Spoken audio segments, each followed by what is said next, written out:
My name is Gary Butterfield. My name is Cole Ross.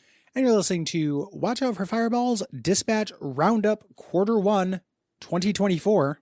Gary, I see some doggies here, and they got to get along. Which... Yes. Yeehaw. Yeehaw. We're shepherds of the West. Why don't people ride cows? Pretty wide. I think it'd be pretty uncomfortable. Yeah, if you're a pussy.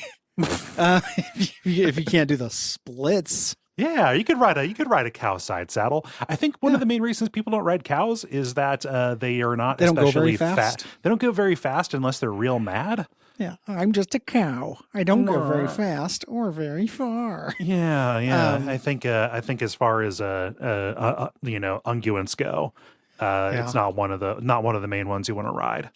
And a bull you can ride, but it's a challenge. Right. It's I just an feel like horse. Yeah, like horse boys, not cowboys. Yeah, I don't know. If you're gonna be called a cowboy, ride a cow. For God's sake. For God's fucking sake. We're gonna get here and we're gonna start. We're doing some overflow here. I'm gonna get started here with Ethan. Ethan says, do either of you have any video game dialogue routines you go through with your friends or maybe just in your own head? My friend and I both go into RE4 around the same time in high school, or got into RE4 around the same time in high school. And sometimes we'll just jump into the Krauser Leon knife fight dialogue from RE4 OG unprompted. One of us just has to say something like, I died in a crash 2 years ago. Is that what they told you? And we're off. Obviously, it's very dorky, but video game dialogue is often so surreal and inhuman that it'll stick in your head. Anytime, it's only in the context of doing a show, because if I did this in real life, people wouldn't want to be around me. You get the chair. Yeah. Sorry. God, one of the best deliveries. You wanted too, Marge, admit it. No. But anytime somebody says a bomb, in my head, my response to it is a bomb. Like JC Denton. It's real simple. It's not a whole routine or anything. It's more of like a little mental tick that I have. Yeah. Those things count.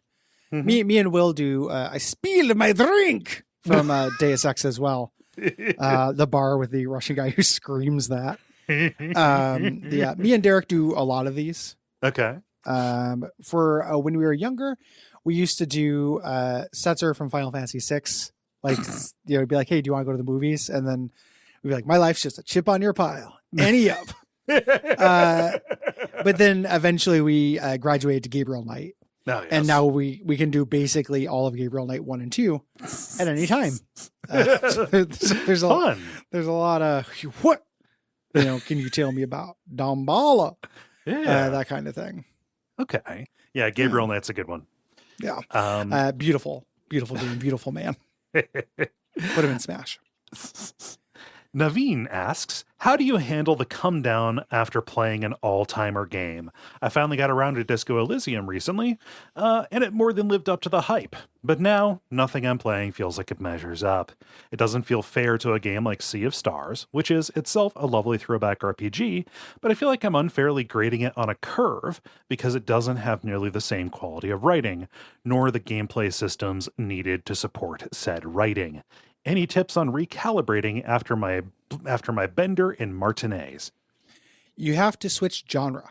Oh, you have to play something with no writing at all. Yeah. That's the trick. So when we did Dark Souls, I remember like episode 1 of Dark Souls being like, I don't know how I'm going to go back to like God of War after this. And then after a long enough time, I was like, I could play a button mashy God of War. Yeah. I just had to play a lot of games that I didn't make comparisons with. Mm-hmm.